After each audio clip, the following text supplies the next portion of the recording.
This is Appleton, boyhood home of famed magician Harry Houdini, host to what's considered the largest one-day Oktoberfest, a university town that prides itself on being the place to be for shopping and entertainment, a place where all are welcome.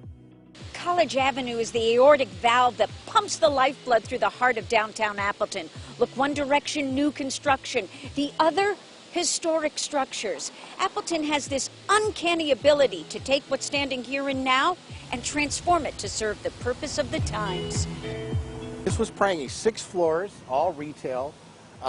They would decorate the windows. Former Mayor Tim Hanna remembers when what is now the Children's Museum in City Hall used to be where he'd visit Santa as a kid.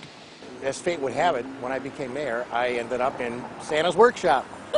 And people still thought it was Santa's workshop because they'd come with long wish lists of things that I want.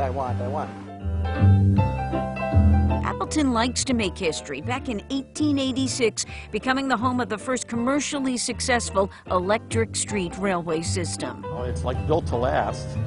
It's a favorite topic of retiree Tom McNeely, who I met outside the oldest building in the city, which is now a soup joint. Well, I believe it is one of the reasons why College Avenue was made extra wide, was to incorporate the tracks. It was a very, very difficult system. So eventually they changed over to what everybody else had, the Sprague system with the single trolley pole, and that's what they had up until the 1930s.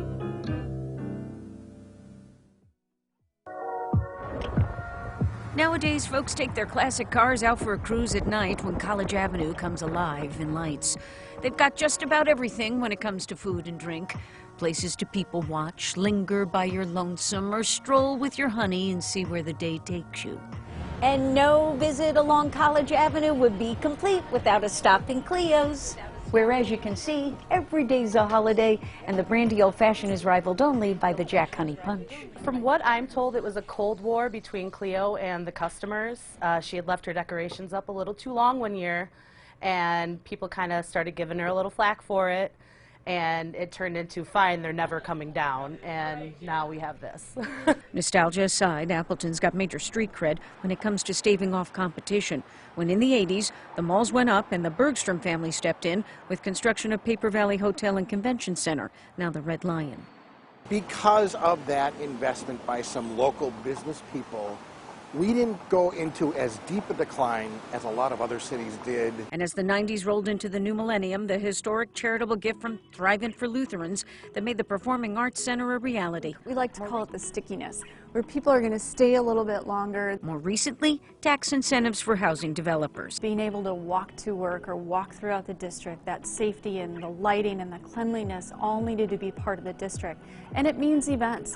And as College Avenue emerges from the pandemic, the farmers market and Mile of Music are expected to beckon the crowds once again. The vision is actually to become the original music mecca in the entire country. We want to become known as the place for these original music artists, for them to say, that's the place I want to go to play because the whole vibe is going to be a cool vibe that we want to share.